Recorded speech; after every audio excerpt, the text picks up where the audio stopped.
or negation of everything, leaving nothing. That means that apparently Upanishad teaches that the truth is shunyam or absolute void, because it says not this, not this, not this. And therefore, everything is negated. Idu manvana man parivasayatvam manvana shankate. And so someone here doubts nanaviti.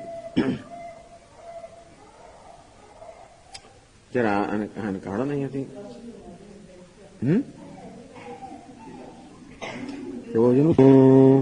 कथम आभ्याम नेति नेति शब्दाभ्याम सत्यस्य सत्यम निर्दिदीक्षितम् इति ननु कथमाभ्याम नेति नेति शब्दाभ्याम. So by these words नेति नेति कथम सत्यस्य सत्यम निर्दिदीक्षितम् निर्देष्टुमिष्टम्. How then, just by saying not this, that what is satyasya satyam? In fact, you want to instruct about the truth that is behind the whole phenomenal creation. So this is a very beautiful way of instructing that what is perceived or what is experienced is this whole phenomenal creation, consisting of the gross, subtle and the causal bodies. And what the Shruti wants to instruct about is the truth or the essence behind the phenomenal creation. So by saying not this, not this, not this, how does this truth become instructive? So how does the Shruti accomplish this objective of teaching or instructing about the truth by saying not this, not this? And even if Shruti does it, how does the student ever come to know? How does the student come to know the truth? By this process, not this, not this. Katham, idea is it cannot be done.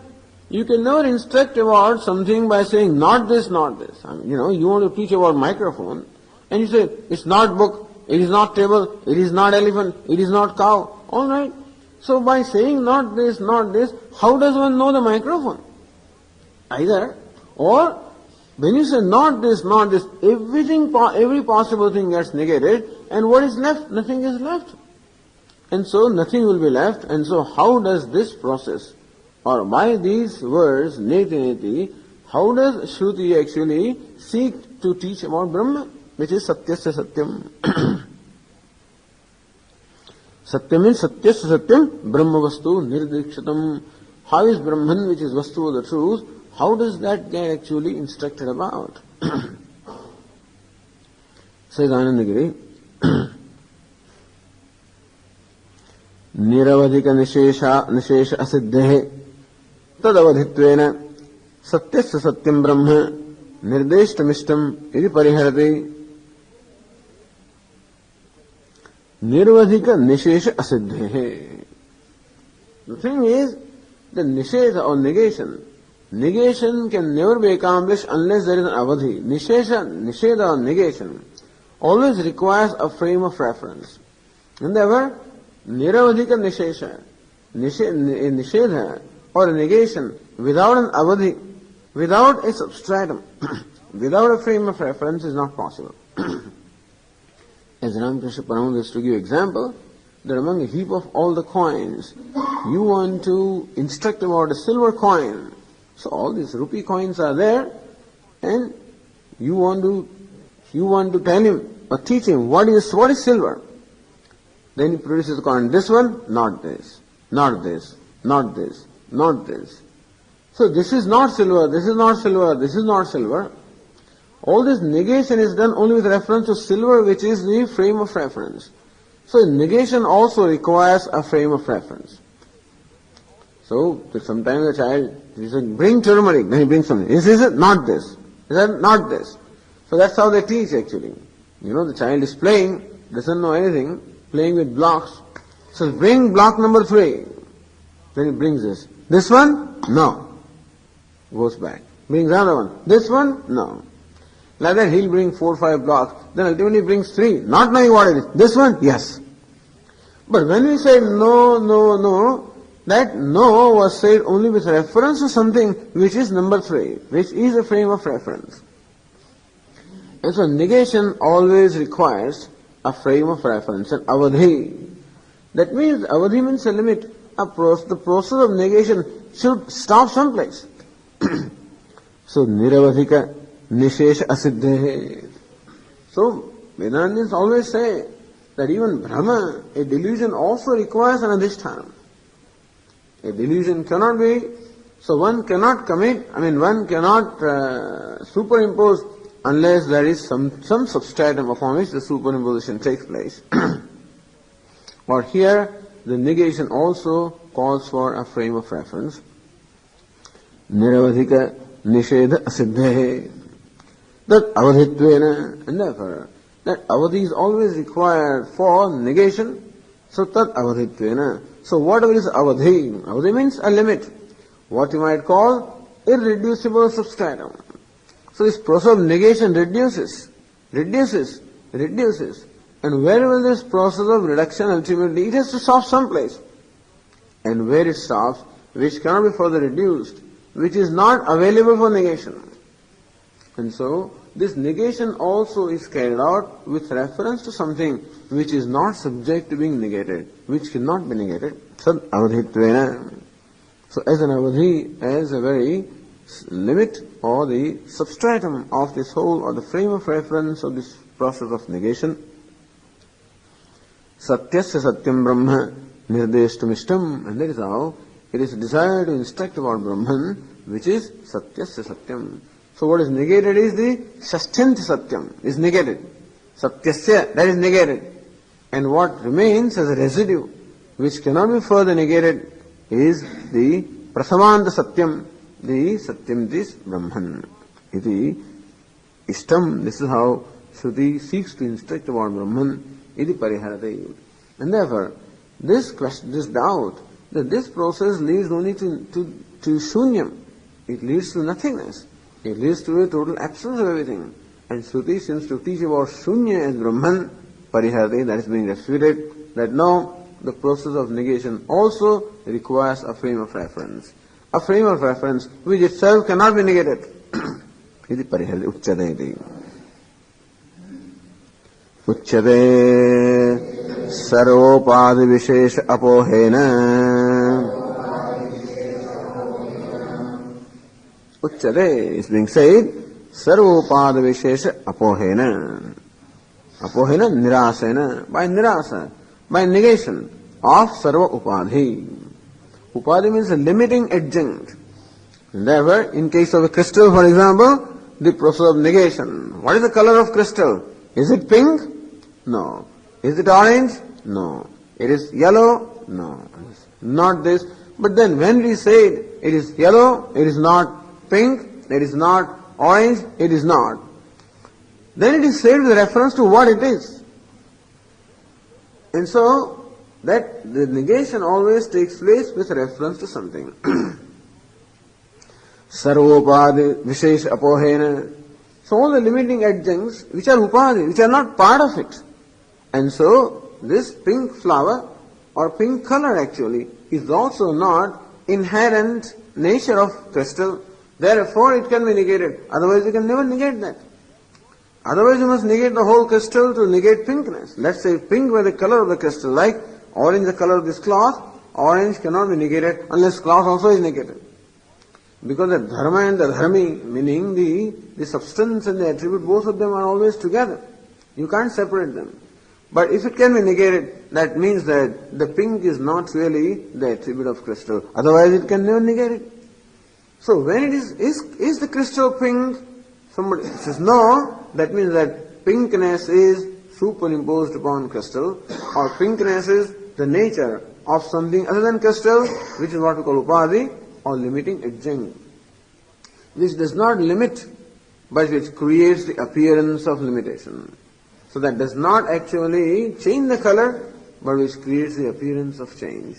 So this is the principle. Sarva Upadi Vishesha Apohena, all the Visheshas. That means all these Visheshas, or the distinctions the crystal acquires, are due to factors other than itself, namely some colored object. And so Apohena, Nirasena, by negation of that. The substratum is sought to be taught here. Now says Anandagiri, Brahmanah vidhimukhena nirdeshe sambhavyamane kivide nishedhamukhena tan nirdishyate. Brahmanah vidhimukhena nirdeshe sambhavyamane. So whenever you want to instruct about something, you must say what it is. So vidhimukhena, if you want to really point out the microphone, then you should say what microphone is. That is black in color and it is round in shape or whatever. That is called vidhimukhena. As to what it is, that's called vidhi. Nisheda is what it is not.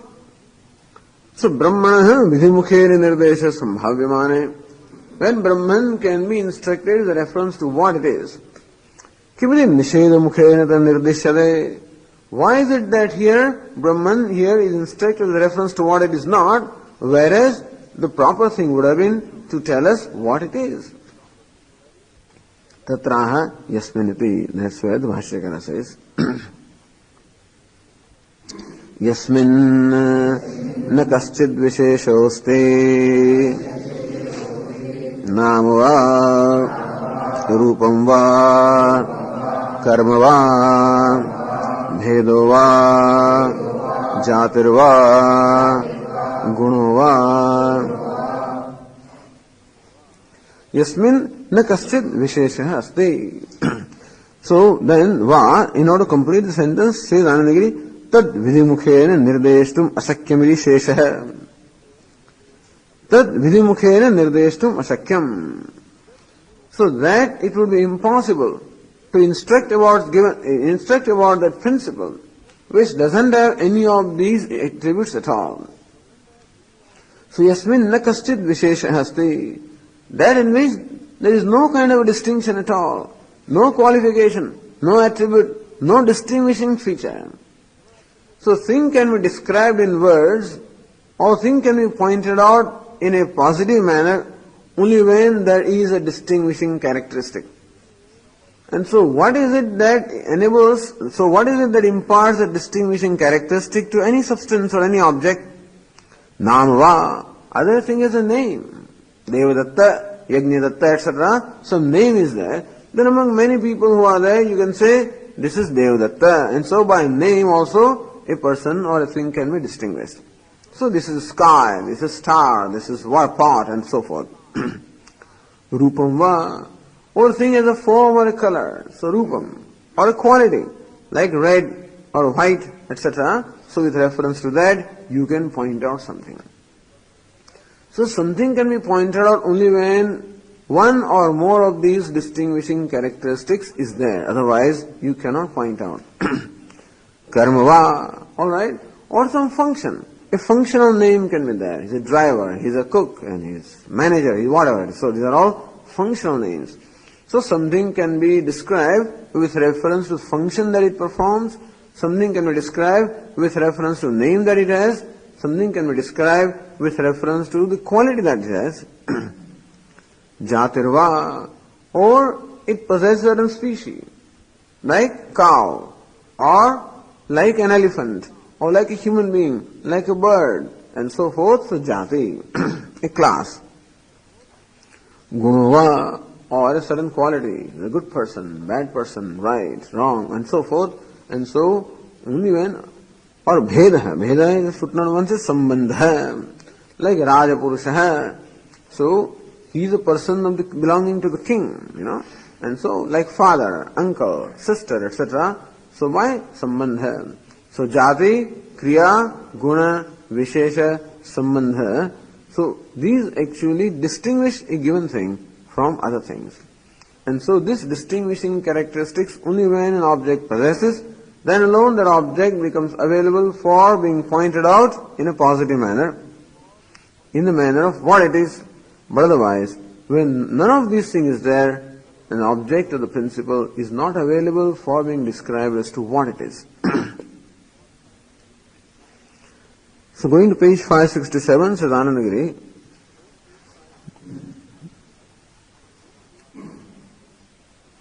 नाम रूपादि अभावेपि ब्रह्मणि शब्द प्रवृत्तिमाशंक्याः. Nam Rupadi Abhavepi, alright, even if Brahman doesn't have name, form, etc., still There must be some way by which Brahman can be described. Brahmani Shabda Pravritti. Shabda Pravritti meaning the use of words. Brahmani with reference to Brahman. There must be some way that one should be able to describe Brahman even if it doesn't have a name and form, etc. So the answer is given Tadvarena, says Bhashyakara. Tadvarena hi Shabda Pravrittir bhavati. So Shabda Pravritti, the possibility of using words is there only when any one of these distinguishing characteristics is there in an object. Otherwise, object is not available for being described in any way. Of course, everything in the creation is always something. Anything that is created must have any one of these things. The fact that it is created means it belongs to a certain class. And that it must have some quality. It must have all of this in fact. Anything that is created must have all of this. Nama, Rupa and Karma. So these three things are there. Now whatever is created must have a name. Swamiji, but suppose we don't know the name. I don't know what it is. Even if I don't know, still my mind always gives name to everything. Even when I come up with something strange, which I don't recognize, then also it is strange. That kind of a name is given. So I say, hey, this is strange, That is a name. Why? What do you mean by name? That word strange creates in my mind a corresponding concept. So name always corresponds to a certain concept in mind. So whenever I confront anything, it always creates in me a certain response or a reaction. Here I know it, I don't know it, it is good, it is funny, it is something or the other. So some branding is always taken. Whether name means branding. What we mean by name is branding. And so mind always brands everything. So brands that this is like an elephant, this is like a camel, and this is like this. And so even if these names are different, it doesn't matter. By name, we do not mean really a name in a given language, it can be anything. But what the idea is that mind must necessarily conceptualize something in order to deal with it. In order for me to deal with something, I must first brand it. And then only I can proceed with any vyavahara. So, I must first brand myself as a speaker or a teacher. I must brand rest who are sitting here as students. Then alone this vyavahara, any vyavahara can take place only when first branding takes place. So whenever I come across anything or confront anything, my mind brands it in its own language because it conceptualizes as to what it is. This is what we mean by name. So nama, rupa. So corresponding to the concept, there is an object. That's called rupa. Again, they are not separate. The name and form are not separate. Name is a word and form is a concept that the word creates in my mind. So pot is a name or a word and it creates in my mind a concept which corresponds to that name. And so it's called a pot or a ghata or whatever it is called. And so the name and form always go together. One cannot be without the other. And again, that pot has certain function to perform. So nama, rupa and kriya. Everything that is created has all this. So tadvarena hi shabda pravrittir bhavati. So any pravritti, any kind of a process involving transaction, the shabda prayoga, that vyavahara is possible only when any one of this is there. So says Anandagiri, jatyadinam anyatavasya brahmanyapi sambhavat tadvara tatra shabda pravritti syad. Jatyadinam anyatamasya brahmanyapi sambhavat.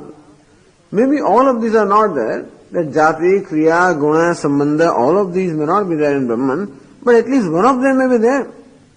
Brahman must have some quality, some name, some concept, something must be there. Brahmani sambhavat tadvara tatra shabda pravritti syad. So through that, maybe Brahman possesses one of these characteristics. And that would make Brahman available for being described in words. Why not? Iti chet, na. If this is what you think, the answer is no. That's what is said by Bhashyakara. Nacha esham kaschid visheshaha brahmani asti ataha na nirdeshtum shakyade idam taditi. nacha esham madhye. So of all these possible attributes, esham madhye kaschid vishesha brahmani asti. In Brahman, there is no vishesha or qualification or distinction of any one of these things. So none of these things actually so none of these things are there in Brahman. Brahman is not qualified by any one of these things. And therefore, ataha ukta sabdat pravritti nimitta bhavat. And so, as you have stated, since no pravritti, no shabda pravritti, meaning, so description with reference to words not being possible in case of Brahman, na nirdeshtum shakyate idam taditi. So it is not possible to point out Brahman or describe Brahman as this is that. It is such and such. There is no way of actually describing Brahman. So it is said, truth defined is truth defiled. So you define truth, and you are defiling because you are confining. Any definition is going to confine it. And the truth is confined when you define. Define means giving it a branding it, giving conceptualizing. And so you are then trying, so one is trying to actually encompass truth or create, limit the truth within the range of that concept. And that means the truth becomes limited. That which is limited cannot be truth. Somehow they say. So truth defined is truth defiled. And so we define it, definition will make it limited. So somehow instinctively man knows that truth has to be limitless. It cannot be limited. And if it is limitless, it can never be arrived at. It cannot be defined. It cannot be reached. You cannot arrive at it by any amount of experimentation, really. You keep doing whatever you want, you can never arrive at truth. If you arrive at it, that means it is something that is available for being arrived at. By some process, it can be reached. That means it is limited. So this is the only way, and it's the most brilliant way of instructing about the truth. The only way and the most brilliant way, neti neti. As I said, the scientists should have known this, or they should know this. Then it will really give them a tremendous insight into what the Upanishads are talking about, or what is the nature of truth, which they are in search of. To conclude that the truth is material, or that the truth can be discovered through matter. So that is also a pravritti. Any kind of pravritti with reference to truth is just not possible. Because you already conceptualize that the truth is there as confined to matter in certain ways. That means we are confining it. And so, na nirdeshtum shakyate idam taditi. And even to call it the fourth dimension, even to say that the truth is fourth dimension, that what we perceive are three dimensions, so length, width, space and time, this is what we perceive. And that truth has an extra dimension. Extra meaning any number of, so that there is some dimension. So that is what they talk about in the theory of relativity. And so it is a reference to what we perceive and experience is a projection of that reality. But still they seek to establish some kind of a connection between that reality and this reality. Some mathematical connections or some conceptual connections are thought to be established between that reality and this reality. Otherwise, that's why somebody asked me, Swami, all right, what's the relationship between the creation and Brahman? Between relationships similar to between the snake and the rope. Oh, that is wonderful. What's the mathematical relationship between the rope and the snake? Moment there is mathematical relationship, both assume the same degree of reality, really. When you can connect them mathematically or in any way, that they assume the same degree of reality. Here we are talking about one being real, other being superimposed, which they accept. That this three-dimensional reality is a projection of the reality possessing four dimensions. And so, but all we have to say is that that reality also is only a physical reality, which is available for, in some way or the other, being described mathematically. Very complex conceptualization is there, but nevertheless, they see the understanding, the present understanding, or then prevailing understanding of the reality, which only took into account the space and time, could not explain phenomena. Therefore, they arrived at this reality that is beyond space and time. That space and time are also not absolute, in short. they also vary. The space also varies. And that means there is an absolute reality of which the space is a projection. And by positing that they were able to explain certain phenomena, which otherwise could not be explained. So which is brilliant, this is just wonderful. And still, that reality, whatever it is still a concept which somehow, through mathematics or whatever, you can still relate with this reality. And so, in some way an attempt is being made to describe that. It is not available for description. The reality is not available for description. Uktamartham vaidharmya drishtantena spashtayati. Same earth, what is said? Vaidharmya drishtantena. By a contrary illustration, because there cannot be illustration for Brahman. Upama is not there, and therefore vaidharmya drishtantena. Again, not it. What is not? So vaidharmya drishtantena is unlike this. So unlike a cow. So this is how Brahman is. Unlike this, unlike this. Naiti also can mean unlike this, unlike this, unlike this. So vaidharmya drishtantena spashyati gauhu iti. So says Bhashikara, gauhu asau spandate shuklaha vishaniti yatha loke nirdishyate tatha asau gauhu spandate. Look, this cow is moving about.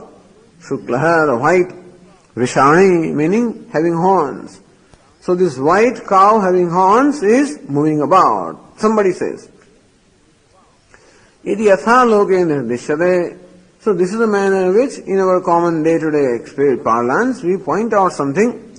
Says Anandiri tatha jatyadi abhavat na brahmani shabda pravritti shesha. So all of this is possible to point out a cow because cow possesses jati, guna, kriya, sambandha, vishesha and all of them. And since none of them is there in Brahman, therefore, in this manner Brahman can be pointed out that Brahman is such and such. See footnote number 4. Gauhu asav ityadi. Gauhu iti anena gavi namna. First of all, nama. So nama va, rupam va, karma va, bhedo va, jatir va, guna va. So first, see in one sentence all of these are pointed out. Gauhu iti anena gavi namna. So cow is a name. Sasnadi matvena rupena has a particular rupa, has a particular characteristic. Sasna meaning the dewlap.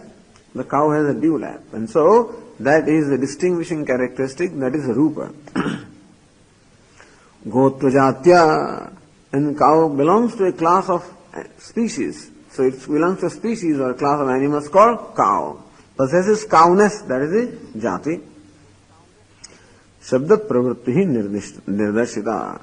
So cow possesses nama, rupa and jati. That is the reason why it was possible. Or you can say my cow goes, and sambandha also was pointed out. Spandate idyanena karma prayukta. Spandate moves about, goes about, and that is how karma, some activity. So karma prayukta. Shukla idyanena guna prayukta. A white cow, and so that is the guna. Vishani, having horns. Iti anena bheda prayukta, distinguishing it from other animals which do not have horns, or other cows which do not have horns. American cows don't have horns, it's amazing. I never knew that.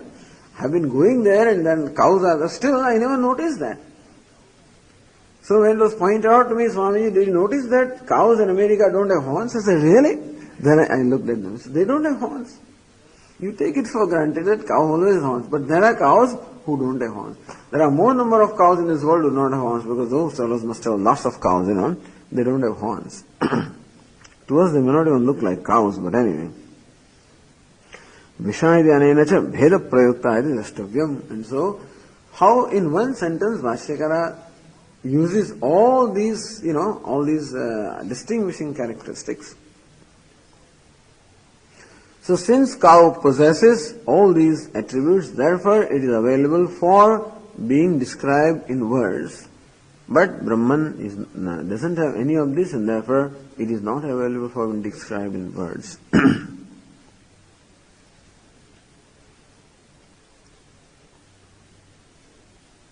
Katham tarhi kvachit vidhimukhena brahma upadishyate. Katham tarhi kvachit. So footnote number 10. Vidhi anarhatve. Okay. So then kvachit vidhimukhena, we find very often satyam jnanamanantam brahma, vijnanamanandam brahma. All of these are supposed to be swarupa lakshana brahma. So two ways to describe Brahman: tatastha lakshanam and swarupa lakshanam. Swarupa lakshana is what? Inherent characteristic. Inherent characteristic is called swarupa lakshana, without which a thing cannot be what it is.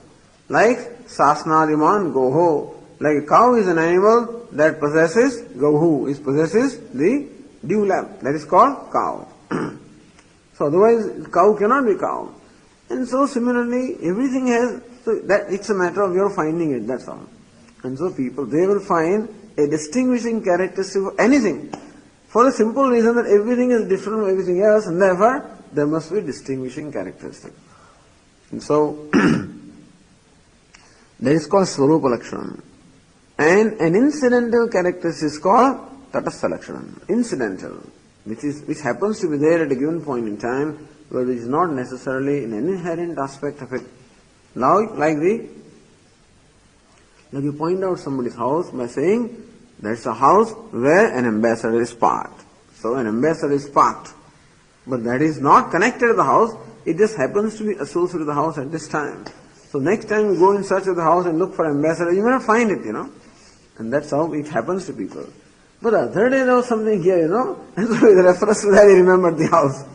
But that was what? Tatastha lakshanam, not the swarupa lakshanam. And so, tatastha lakshanam is only incidental, Anyway, so this is how. So anyway, we find in the scriptures Brahman being also described by, so they say that these words Satyam, Jnanam, Anantam, truth, knowledge, infinite are the Swarupa. That is inherent nature of Brahman. So Katham Tarhi. So Vidhimukhena Nirdesh Asambhavadashayam. Then it is not possible that according to you that Brahman can be described in words. Now how is it that we find in many places, even in the Upanishads also, Brahman being described in words such as Vijnanam, Anandam, etc. So with reference to that, Bhāṣyakara says, Adhyaropita iti. Adhyaropita Nama Rupa Karma Dvarena Brahma Nirdishyate Vijnanam Anandam Brahma Vijnana Ghana Eva Brahma Atma Ityadi Shabdehi. Vijnanamanandam, Brahma may not be there. Vijnanamanandam, Vijnana Ghana Eva, Brahma, Atma, Ityadi Shabdehi, Nirdishyate. So even to say Brahman, that is also a way of Nirdesh. That is also Nirdesha. That Brahman is called Brahman, or is called Atma. So how is it that we find this truth of the reality being actually described by words such as Brahman, Atma, or Vijnanam of the nature of knowledge, Anandam of the nature of happiness, or Vijnana Ghana, nothing but a dense or mass of knowledge, meaning nothing but pure awareness.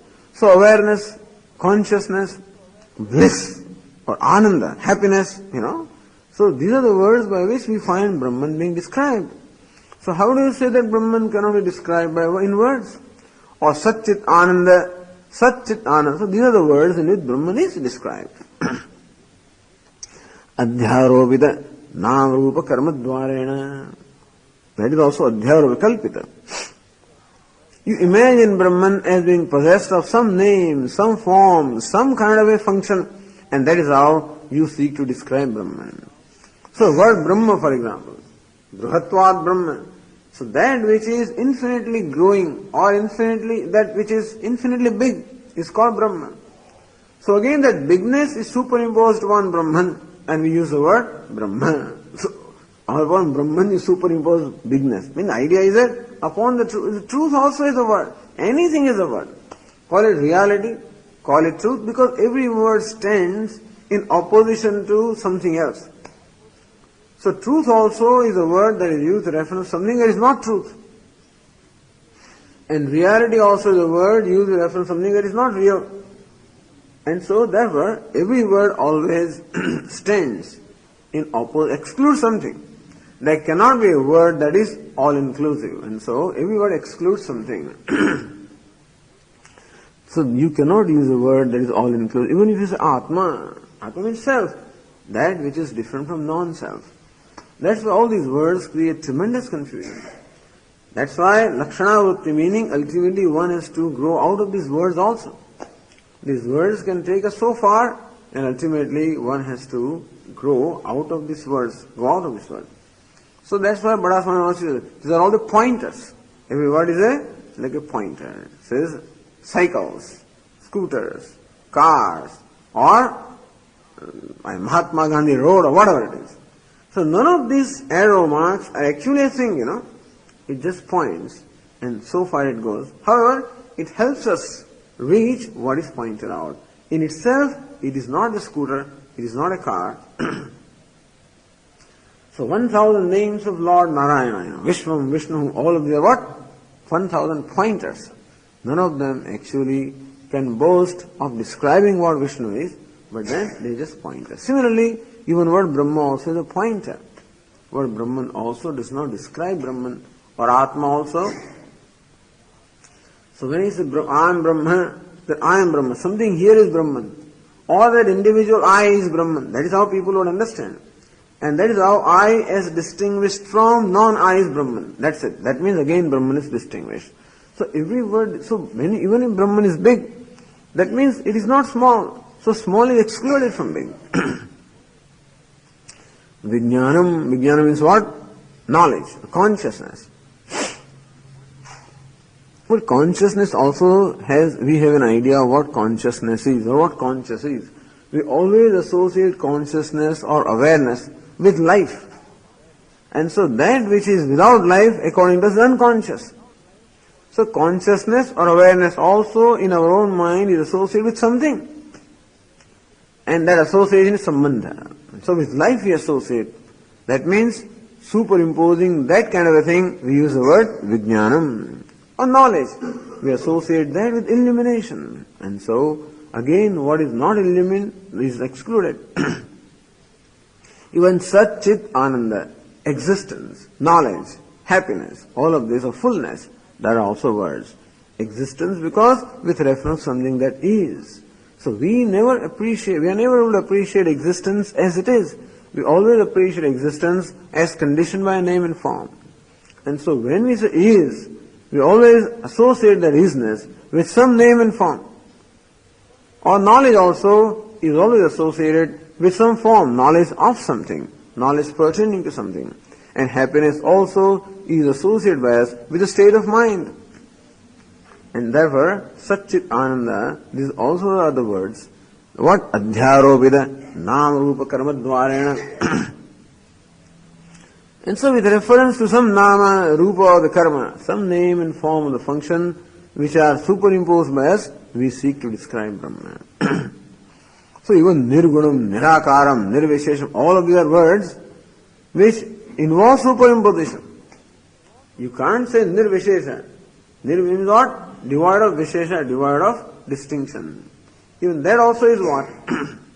Distinction is first imagined in my mind, and then I try to remove that distinction. Because even the absence also is by first superimposing and then negating. And so anyway, so many words are used because of our experiences. We find existence being manifest in the creation, so we say that Brahman is the nature of existence. We find the awareness, existence always being associated with awareness, so we say Brahman is awareness. We find always everything being an instrument or an object of happiness. Therefore, we say Brahman is happiness. But these names are all there, or words are used with reference to our realm of experiences. So, in fact, as Bhashyakara points out, in Taittiriya Upanishad, every word actually negates only something. So even when it is said, Brahman is Satyam, Jnanam, Anantam Brahma, Satyam means what? So, Satyam is that which is, that Nirvikara. So that which is devoid of Vikara or devoid of modification. So Satyam is that which doesn't have modification, that's all. So free from modification, other than that which is available for modification is Satyam. Jnani is what? Ajadam. So what we experience is Jada or inert, Paraprakasham, so it is different from that. Anantam is free from any limitation. So different from the limited, different from the inert, different from the changing. So Satyam negates change. Jnanam negates inertness. Anantam negates all forms of limitation. That's all it can do. So Adhyaropita Namarupa Karma Dvarena Brahma Nirdishyate Vijnanam Anandam Vijnanagana Eva Brahma Atma Ityamadi Shabdehi. So says Anandagiri, Vijnana Anandadi Vakyeshu Shabale Grahita Shaktivihi Shabdahi Lakshade Brahma Ityarthaha. And so in all these Vakya, Vijnanam Anandam Brahma, Satyam Jnanam Anantam Brahma, and all of these Vakya, Shabala means what? Condition. So Sabalam, Maya Shabalam Brahma, Maya Pahilam Brahma. So that which is superimposed, so condition. Shabale Grahita Shaktivihi Shabdahi Lakshade. So Shabda, the words of Shakti. Shakti means a Vachya, or the immediate meaning. Actually Lakshade. All these words also do not seek to describe Brahman, but then they only want to imply Brahman. So by Lakshana Vritti, any word can actually describe Brahman or enable us to know Brahman only by Lakshana Vritti, meaning by implication and not by what we call Vachyartha. Lakshade Brahma Ityartha. Atratyam Tattvam Sankshepa Sharirake. When in that text all of this perhaps being described, so Sabdahi Lakshade. Each one of these words is a pointer and not really giving description of Brahman. Ityartha. Nanu Lakshana Upeksha Sakshadeva Brahma Kimidina Vivakshate. Nanu Lakshana Upeksha. Alright. So giving up this, discarding this Lakshana Vritti, discarding all these implications, Sakshadeva, Sakshan Vidhina Shaktyava. Why not in a positive manner? Or why not Brahman become the meaning of a word? Why not? Sakshadeva Brahma Kimidina Vivakshate. Why is it not sought to be communicated by Shruti, Brahman, in terms of actual, the meaning of the word, or in a positive way? न विवक्षते तत्राह यदा पुनः says भाष्यकार यदा पुनः स्वरूपमेव निर्दिदीक्षितम् भवति निरस्त सर्वोपाधि विशेषम् तदा न शक्यते केनचिदपि प्रकारेण निर्देष्टुम् यदा पुनः however स्वरूपमेव निर्दिदीक्षितम् भवति निर्देष्टुम् इष्टम् भवति. However, when it is desired to actually instruct about the Swarupa, instruct about, even Swarupa also is a word anyway. Swarupa means one's own Rupa. Again, it is different from what is not one's own anyway. So any word is going to create actually some kind of concept. But anyway, यदा पुनः स्वरूपमेव निर्दिदीक्षितम् भवति. So chinmatram swarupam. Okay, chinmatram, pure awareness. And so what is vijnana gana? A mass of awareness, homogeneous awareness, or consciousness, or knowledge. So when that is desired to be pointed out, nirasta sarupad vishesham, which swarupam is that which is anaropitam. Tattvam is called anaropitam. Tasya bhavaha tattvam. Tattvam is anaropitam. That which is devoid of any superimposition. And so when it is desired to actually only instruct with reference to Swarupa, the true nature, nirasta sarupad vishesham, which is devoid of any upadhi or any superimposition or limited adjuncts, tada na shakyate kenachidavi prakarana nirdeshtum. It is not possible to actually describe or mean Brahman in any way. There is no way to describe Brahman or no way of instructing Brahman. Na tatra chakshur gacchati, na vāk gacchati, na manah. Tatra chakshur na gacchati, there the eyes have no reach. Na vāk gacchati, the speech has no reach. Na manah, the mind has no reach. Na vijanimah, yathaitat anushishyat. We don't know how else to instruct about this. So the teacher says, we do not know how else to instruct about it. We do not know how other teachers instruct about Brahman other than this. So this is the only way that we know of instruction pertaining to Brahman. Not this, not this, not this. Shrotrasya Shrotram. The same discussion comes there. Why does the teacher say Shrotrasya Shrotram? Why did it say ear of the ear? Manasaha manaha, the mind of the mind. Why don't you describe like you describe a shepherd or describe a carpenter or describe somebody like that in positive words? Why isn't Brahman described that way? It is not available for description. But the still student insists, anyhow give me instruction. Then the teacher, Anya devatad viditat, aso aviditat adhi. Same thing. Anya devatad viditat. It is different from that which is known or knowable. Aso aviditat adhi. At the same time, it is different from the unknown or unknowable. Again negation. So that's all. That helps the student anyway. But the point is, this is na kena siddhi prakarana nirdeshtam shakyave.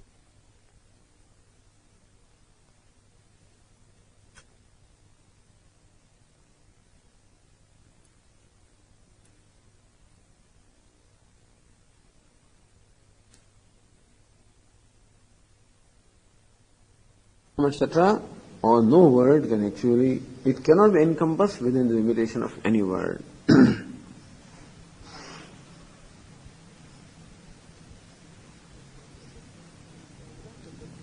Tatra shabda pravritti nimittanam jatyadinam abhavasya uktatvad ityartha. So nirdeshtum lakshanam apeksha sakshadeva vaktam iti yavad. So lakshanam apeksha, giving up the lakshana and to describe it directly is not possible. Tatra shabda pravritti nimittanam jatyadinam abhavasya uktatvad. Already we have said that how with Brahman the word has no scope at all, because for the word to have scope with reference to some object or something, it must be possessed of one of these characteristics, and Brahman not being possessed of them, the word has no scope with reference to Brahman. Vihimukhena nirdesha asambhave phalitamaha. So since Brahman cannot be described in a positive way, so phalitam, what it amounts to, tada I think. Tada ayameva abhyupayah taduta prapta nirdesha pratishedha dvarena neti neti iti nirdesha. Tada vidhimukhena nirdesha asambhava dashayam. So inasmuch as Brahman cannot be described in any positive way, ayamev abhyupayah. This is only upaya, this is only method that remains with Shruti, with us. Taduta prapta nirdesha pratishedha dvarena. That the student's mind wants to know, and student's mind always wants to conceptualize the truth. So prapta, that is how, since it is the nature of the mind always to conceptualize. That's why buddhi is called adhyavasayatmika buddhi. The buddhi is that which always makes a decision about everything. Without that, the poor thing doesn't know how to deal with it. I cannot deal with something, I cannot handle something unless, as you said, I have branded it, meaning I have made a decision about it. I must arrive at a certain decision. Even that I do not know, or I don't care, or something like that. Something must happen for me to proceed with that vyavahara. Otherwise I cannot proceed. It's amazing.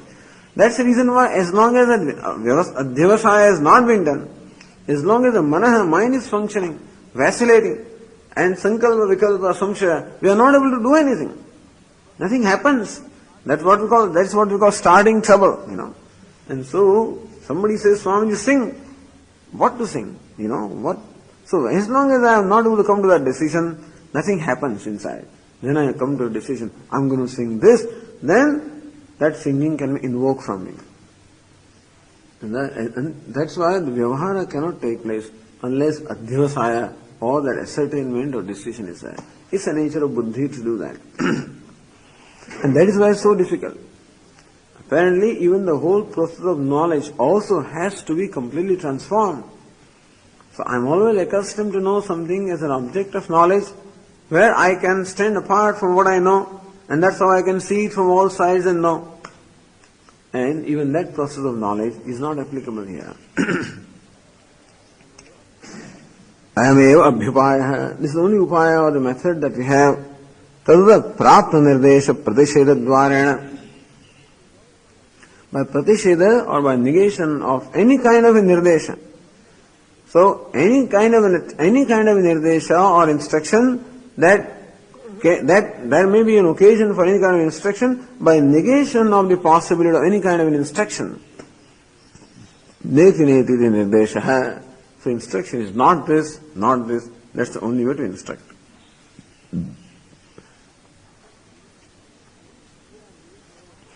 Here I am reading from the footnote as to how this particular sentence or this particular passage finds its place in Brahma Sutra. Now, first time we come across Brahma, this Upanishad, so big and so important, has very little representation in Brahma Sutra. Chandogya Upanishad has the highest representation. But here, now this particular mantra finds a representation because there are doubts. See, that does not show the Upanishad is not important. The point is where the question can be there, where the doubt can be there in interpreting something, that is where the discussion will be there. Or of course, where a sentence can be useful to arrive at, to describe the principle, then also it will become a Vishaya. Athata idyatra atha shabdartha satha ataha adesha atha shabdartha satya sarupa nirupa anantaram. Thereafter, having ascertained the nature of Satya, or having ascertained the nature of the Vyavaharika Satya, Ataha, therefore, Satyasya yat Satyam tat Sarupa Nirupanasya Avashishtatva. So having ascertained the nature of Satya, so that which is Satyasya Satyam, since now there is a need to ascertain the nature of that, therefore, Adeshaha Swarupa Upadeshaha Kriyate, and therefore, the instruction pertaining to the nature of that Satya is now being done. Athad Adeshaha Neti Neti iti Vakyam Vishayikritya Brahma Sutra Trutiya Adhyaya Dvitiya Pade Vicharaha Pravartitaha. In the Trutiya Adhyaya, third chapter, in the second Pada, second quarter, 22nd Sutra. It's an adhikarana of one Sutra, but it's a pretty long discussion there. Vichara pravartitaha. So this particular statement becomes the focus or the locus of vichara inquiry in Brahma Sutra. Tathahi, to illustrate, Dvevava Brahmana Rupe Murtam cha Amurtam chaiti. So two indeed are the forms of Brahma, Murta and Murta, gross and subtle and so forth. Iti Panchabhutani Dvairashyena Pravibhajya. So what this Shruti has done is, the five elements, space and then air, fire, water and earth, these five elements have been divided into two rashis, the two categories, space and air belonging to one category called Amurtam, and the fire, water, earth belong to another category called Murtam. So, Panchabhutani Dvairashyena Pravibhajya Amurtarasasya Purushasya Maharajanaadi Rupani Pradashya. And then, what is called Murtam or what is gross is something that is evident to us, but that which is subtle is not evident, and that's the reason why the Shruti pointed out the Rupa or the various forms of that which is not evident, which is a subtle body. So we say that those two elements, space and air, they go into making up of the subtle body, and it is necessary to point out what the nature of the subtle body is. So yatha maharajanam vasaha, yatha pandvavikam, etc. So in this manner, the nature of that subtle body was pointed out. So amurtasya rasaha. Rasa means the very essence or the effect of the these two subtle elements was pointed out, the nature of it, the subtle body. Shruyate athād ādeshah neti neti na hyetasmād iti neti anyat paramasti iti. That is the whole passage. Athād ādeshah neti neti na hyetasmād iti neti anyat paramasti iti. Meaning, this is ādesh instruction, not this, not this. And there is no instruction about Brahman other than this, not this, not. That's the only way to instruct Brahman. That's what Shruti says. Atra kim pratisheda vishaya Brahma tadgata rupani va. When it says not this, not this, what is being negated? Is Brahman being negated? Tadgata rupani va. All the rupa, or the forms of Brahman are being negated. What is being negated? Uta rupani eva, uta Brahma avashishyamanam cha rupadvayamiti. So tadgata rupani uta rupani eva, or rupa which are different from Brahman, uta Brahma avashishyamanam cha rupadvayam. And so, then, if rupas are negated, then Brahma remains. If Brahma is negated, then rupa remains. So is Brahman being negated and leaving rupa as a reality? Or rupa is being negated, leaving Brahma as a reality? Or rupa and Brahma both are negated? Neti neti. What is, so Upanishad doesn't say anything. It says just neti neti. What is neti neti? Because everything has come under discussion. The rupas also were discussed. Atma or Brahma also was discussed, and Brahma with Rupa also was discussed. So Rupa being negated, living Brahman, or Brahma being negated, living Rupa, or Brahma and Rupa are both being negated. Because Neti Neti twice it is said. So one Neti negates Brahman, other Neti negates Rupa. Why not? So this is how the question, doubts have been raised there. It is Sandehe Sarva Pratishede Shunyavada Prasangat. If both Brahman and Rupa are negated, then what is left is Shunya. Not is left also cannot be said. Then only Shunya remains. Rupadhina Brahmaneva Pratishedo Yukta. So Purupakshi says that, we say that it is a Brahman that is being negated. Because Rupa is something that we see, you can't negate that. It's a matter of reality, concrete or tangible reality. So what this Neti Neti does is to negate Brahman. Idi Purupakshe Prapte. Then Siddhanta Sutra is there. Prakruta etavattvami pratishedati tato braviti cha bhuyah. So that's the sutra that actually what is being negated as the rupa, leaving Brahman as the residuum or the substratum. So we will discuss that Brahma Sutra after we discuss this passage. So that means tomorrow, of course, the discussion will continue of this. And then when we finish with this, we'll take up the Brahma Sutra 3 to 22. And so we must bring the Brahma Sutra books from, not tomorrow, but from the next session, which is from Monday.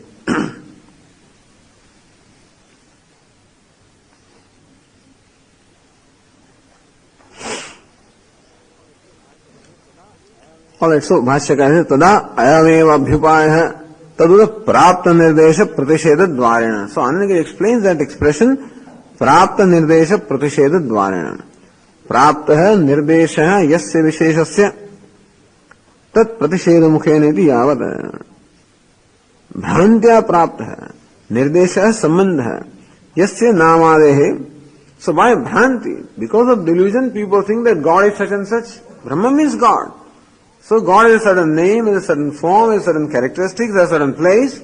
That's how we always look upon God as possessed of certain form, certain name, Narayana, Chaturbhuja, having a place, Vaikuntha, and having certain characteristics, Ananda Kalyana, Guna Ganika Nilaya, all Kalyana Gunas are there. So all the wishes, all of these are generally attributed to God. That's called Prapta Nisheda.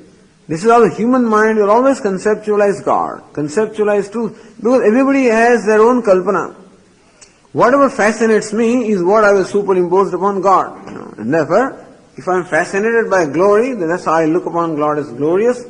If love fascinates me, I look upon Him as the nature of love, or compassion, or power, or imagination, whatever, creativity.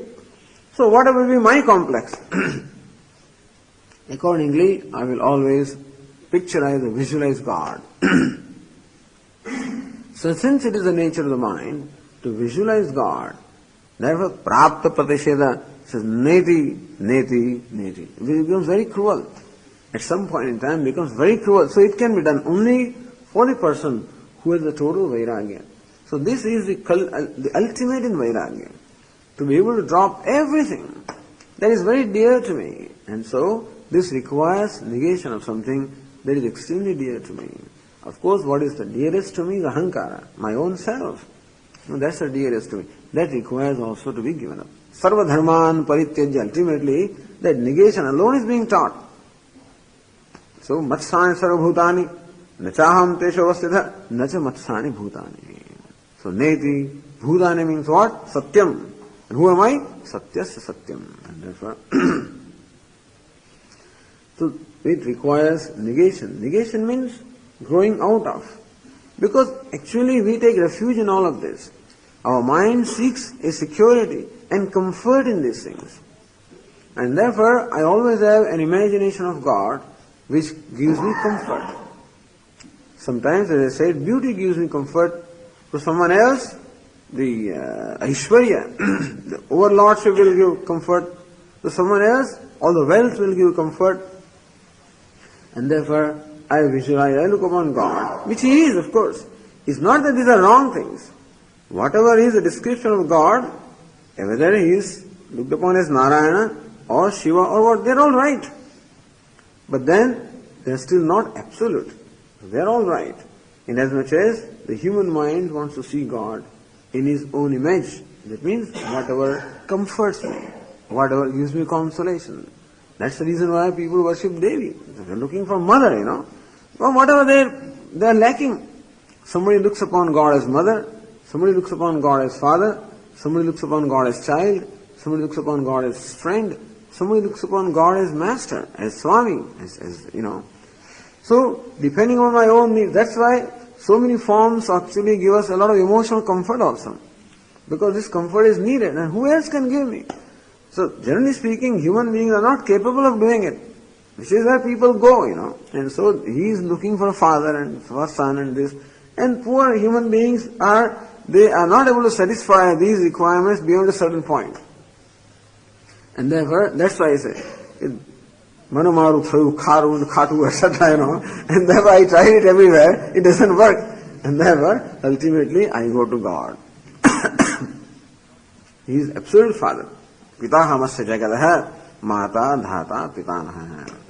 I'm the absolute father, absolute mother, absolute of everything is God, which is wonderful. But ultimately, if I look upon God as father, then how about mother? Look upon God as mother, how about father? So people have problems. Father in heavens. So women have a problem with that description of God. Father in heavens. How about mother? So why not we say God is mother in heavens? Somebody would have a problem with heavens also. Why in heavens, And why not here?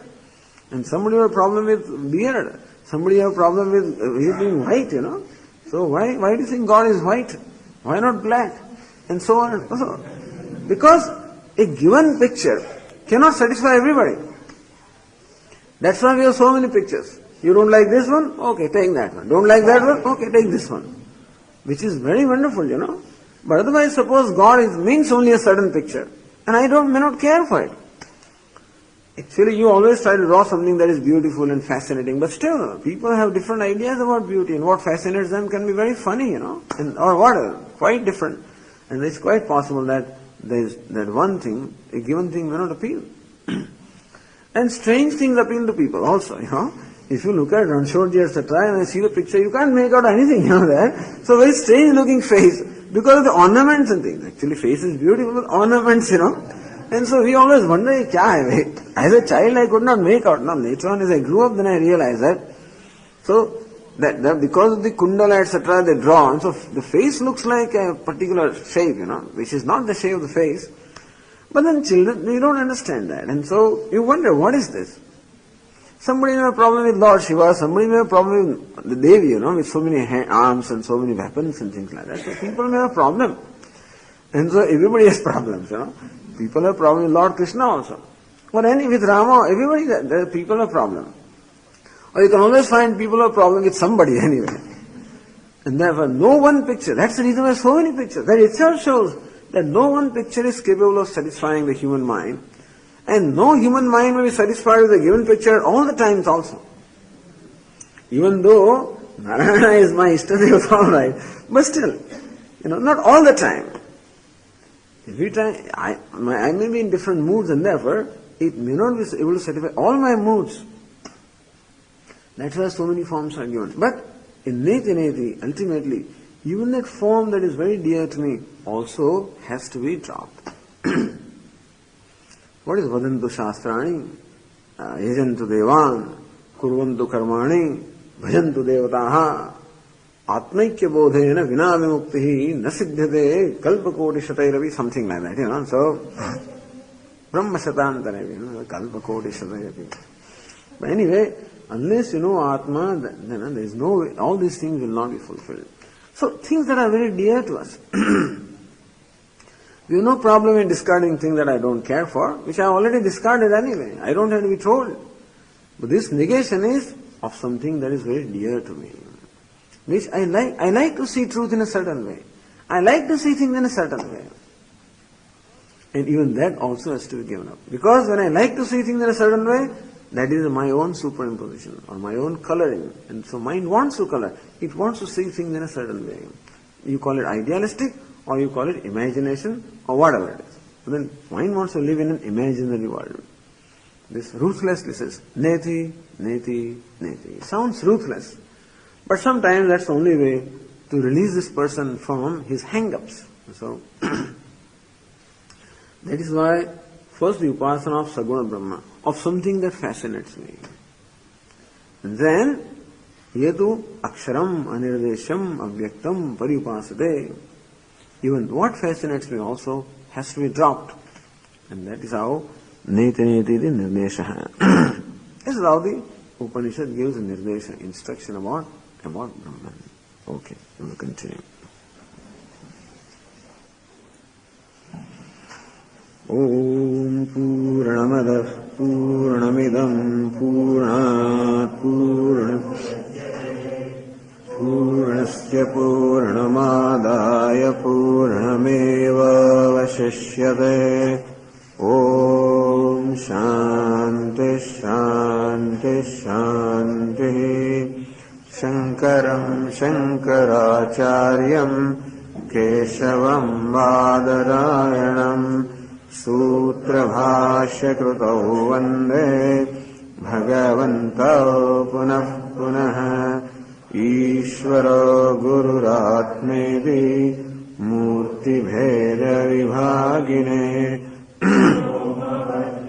Tadehaya Dakshinamurtaye Namaha. Om Shanti Shanti Shanti.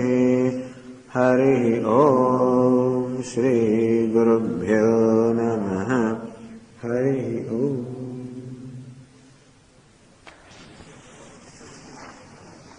Hayta Purushasya Rupam. Okay. Yatha Maharajanam Vasaha. Yatha Pandvavikam.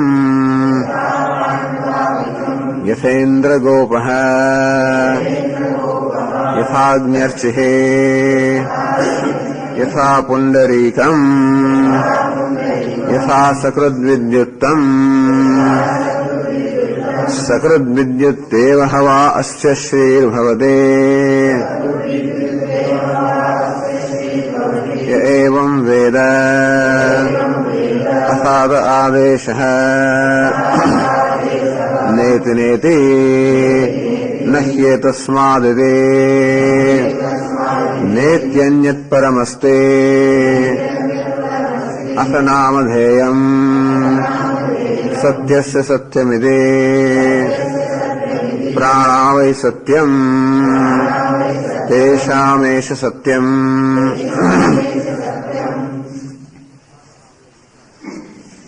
Athada Adeshaha Neti Neti. This is now being explained here. Evam Niravashesham Satyasya Swarupam Abhidhaya Yat Satyasya Satyam Avochama Tasyeva Swarupa Avadharanatham Brahmana Āṅkarabhāṣya. So that it says Satyasya Satyam. So of the first Satya, which is what we may call the relative truth, so Satyasya Satyam. Of the relative truth, this is absolute truth. And so Bhāṣyakara said it is necessary to describe both of them because we should know what is relative, which one has to transcend, so as one to reach the absolute. Tasyeva Swarupa Avadharanartham Brahmanidam Arabhyade. To ascertain the nature of the absolute truth now, this Adesha, the Upadesha has begun. Athadaha. So, Atha, thereafter, having determined the nature of Satya, the relative truth, Ataha, since the absolute truth remains to be determined, therefore, Adesha, this is the Upadesha or instruction with reference to the absolute truth. And what is it? Neti neti. Not this, not this. Nanu kathamabhyam neti neti di shabdabhyam satyasya satyam nirdidikshadamiti. How can it be that by saying not this, not this, not this, by negation, how do you seek to establish the nature of the truth by negation? So if you keep on negating things, then ultimately you will arrive at shunyam or void. And so how do you establish the nature of reality of the truth by negation? Will it not lead to absolute zero or absolute void? Says no, sarva upadi vishesha apohena. It is negation of what can be negated. It cannot be, it is negation of what can be negated. And by definition, absolute truth is that which cannot be negated. And so we can say that there is a relative truth which is there, but that is subject to negation. And so that is absolute truth which cannot be negated. And so they always what they call niravadhika nishesha asiddhehe. That nishesha or the negation always has an avadhi. It ultimately leads us to that which is not available for negation. That there is something. That the absolute truth is that Satya means abhaditam, which cannot be negated. So sarva upadi vishesha apohena. By negation, nirasena, by what is sought to be negated. And what is meant by negation also is only to, that is determining the nature of the things. Even negation also is determining the nature of things. Meaning thereby that it is relative. It is agantuka. It is something there but not inherently there. Just as this individual soul or the self, for example, goes through various states. Right now he is awake, and then he is dreaming, and then he is sleeping. And thus, this waking comes and goes, dream comes and goes, the sleep also comes and goes. There is also some kind of a reality about him. It is not that a waking dream are non-existent, but they are existent, and they also have a certain reality, but that is a reality that is subject to being displaced or negated. That is what we call the relative reality. But the fact that there is something coming and going, for that coming and going process to take place, there must be a platform or a adhisthana upon which this coming and going takes place, with reference to which the coming and going is ascertained.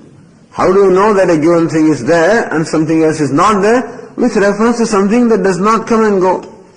And thus, this is the absolute truth which is not subject to coming, going, or not subject to negation.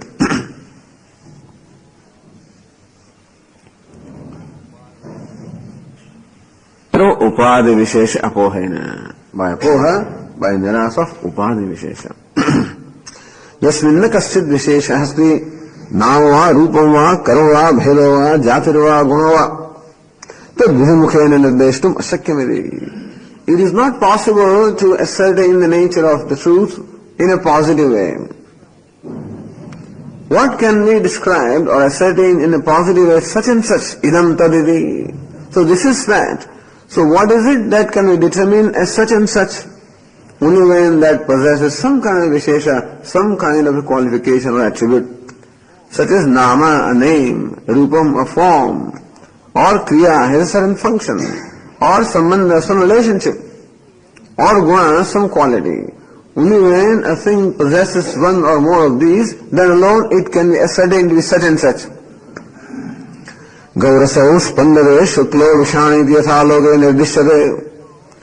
Just as one can say that a white cow with horns is walking about, and thus it possesses cowness, possesses quality of white, is distinguished from others in terms by having horns, and it's a cow having this dewlap, and so all these attributes are there, all these qualities are there, because of which this cow, an object, can be described in words or can be ascertained to be such and such, inasmuch as Brahman does not possess any of this.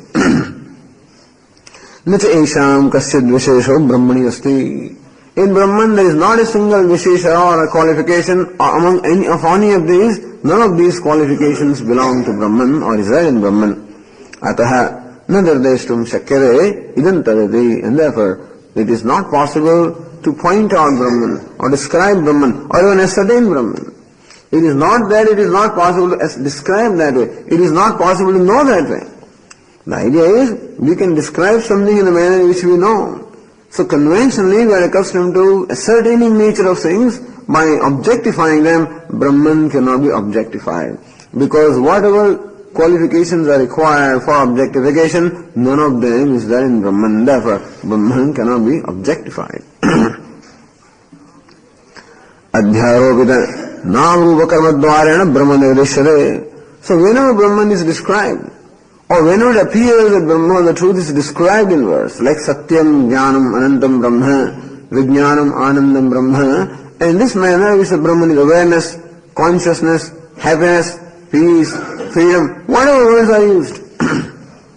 All of these words are used with reference to our present experiences. None of these can be objectified, understand? Freedom cannot be objectified. Even happiness, relative happiness can be objectified, relative freedom can be objectified, relative peace can be objectified. So in relative manner, inasmuch as they are all states of mind, they can be objectified. But what we call happiness, which is a state of mind, is nothing but a reflection of that which is unobjectifiable happiness. And so that real happiness or real freedom, which is unconditioned happiness, unconditioned freedom, that is unconditioned cannot be qualified or objectified. Objectification automatically brings about a conditioning. And therefore whenever Shruti even seems to describe Brahman in words such as awareness, such as consciousness, such as happiness, and whatever, such as freedom, such as limitlessness, all of these really are from the standpoint of some experience that we have. That I experience what we call bondage, which is a matter of my experience, we say that Brahma is freedom. That I experience a sense of limitation, with reference to that, we say Brahman is limitless. And as much as I experience a sense of, sometimes pain or grief, so we say Brahman is happiness. And so, these are also superimposed. With reference to my experiences, I superimpose the ideas and then I describe Brahman. Even we say God is omniscient, omnipotent, omnipresent. That also is a reference to my own state of affairs. That I am the one having limited knowledge, and if I say God is all knowledge. Now that cannot be objectified again. I say I have limited power, I say God is all power, omnipotent. Again, none of these is available for objectification. So these descriptions are only relative descriptions, which are with reference to something where these things are not there. So with reference to that, this is described. Adhyaropita nama rupa karma dvārena Brahman nirvishyate. And therefore, Brahman is pointed out by this nama, rupa, karma, etc., which are superimposed upon that. And that superimposition is in contrast. So all of these are in contrast to what my present experience is, or what my present concept about myself is. Yada punaha sarvameva nirvidikshitam bhavate. However, when it is desired to actually point out the swarupa, the true nature of Brahman, without adhyaropa, without any kind of contrasting, without any reference. So presently, we describe truth, or even Shruti points out truth with reference to something. With reference to bondage, it is said to be freedom. With reference to unhappiness, it is called happiness. With reference to jadata or inertness, it is called awareness or consciousness. But suppose you want to describe it without any reference. Like Swami says, I always know myself in reference to something. During the waking state, always I am related to something. I am related to others as a speaker with reference to listeners. I am a listener with reference to speaker. I am father with reference to my son. I am son with reference to my father. I am happy with reference to some set of conditions. Unhappy with reference to another set of conditions. But all of these are I with reference to something, related to something. That is how it is during the entire waking state and also even in the dream state. In the deep sleep state, there is no reference, but at the same time, there is no awareness also of myself. So who am I without reference to anything? Again, it will have to be only negation process. Not this, not this, not this. Nantah prajñam, na bahishprajñam, no bhayatah prajñam, na prajñāghanam, na prajñam, na prajñam. Adreshyam, avyavaharyam, whatever, alaksham. So this is all, again, process of negation. Because we can describe something in a positive way only with reference to something else. Yada punah swarupameva. Swarupa means as it stands, without reference to anything else. Nirvidikshitam bhavate. If it is sought to be described or desired, if it is desired to point out the swarupa, the true nature, without reference to anything, Nyasta sarvopāda vishesham swarupam nirvidikshitam bhavate. Swarupam, or the truth, or the nature, which is devoid of any kind of conditioning at all. Tada na shakyate kevalasadavyat prakarena nirdeshtam. Then it is not possible to point out in any way at all, because every way is going to be a relative way. In short, any description or any kind of even pointing out is always going to be in a relative way. Tada ayameva abhyupaya. Then this is only a upaya, this is only method that is left. Taduta prapta nirdesha pratishodadvayana neti neti nirdesha. That somebody thinks that God has name, neti. Has a form, neti. Has a function, neti. So prapta nirdesha. So prapta nirdesha, prapta hai nirdesha hai. Nirdesha is sambandha. Visheshasya. So that in our mind there is always an association with God of some name, some form, some kriya. He is a creator, sustainer, dissolver. Neti, neti, neti. Nachamam tani karmani nibadnandi dhananjaya udasena udasenam asattam teshu karmasu. At one point it is said that by my prakriti, controlling or wielding my prakriti, I create, I sustain, I dissolve.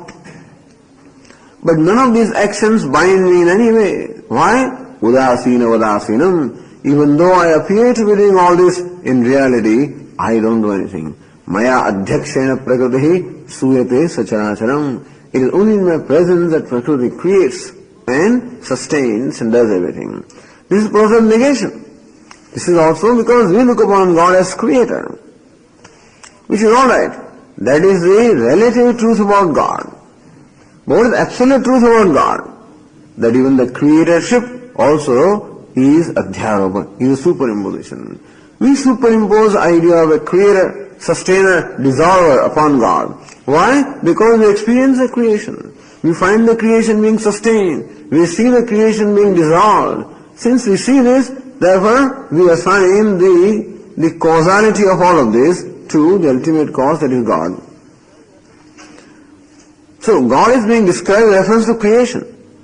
So we find creation, so we call him creator. We find everything systematic and everything being under control, we call him controller. We find grace being showered, we call him full of grace, or whatever. All these descriptions are with reference to something, which is okay. It is not that there is not so, there is also so, but that is not the ultimate, that is not the absolute nature of God.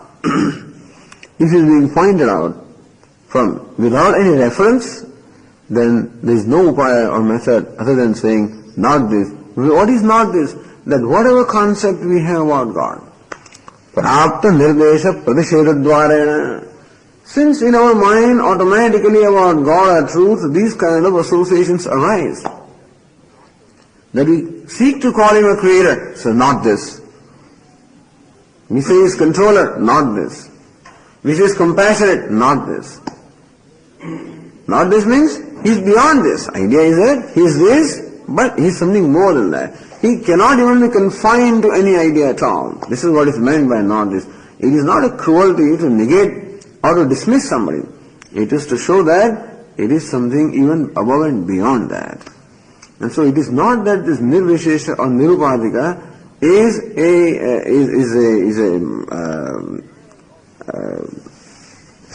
a denial of sopadika. Nirupadika is not a denial of sopadika. That God is beyond all the attributes is not a denial of the attributes. This is going above the attributes. And so the student said, this is fine. And that is the reason why first step is Saguna Brahma Upasana, meaning worship of God with all the attributes. And when one has done that and acquired that purity, then he is being told that now God is even beyond this also. Neti nirdesha. Now continuing with the page 568.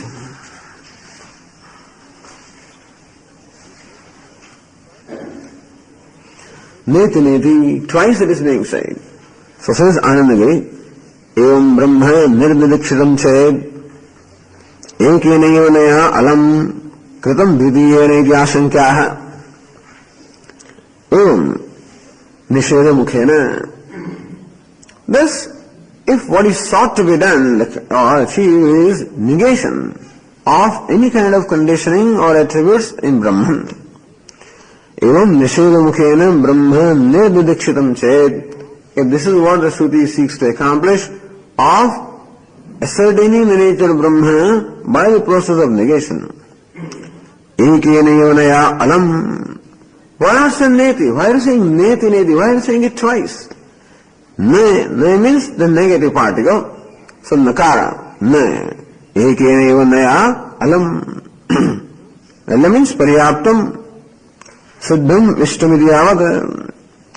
So, one nakara, one negation, ne, not neti, not this, should have been enough.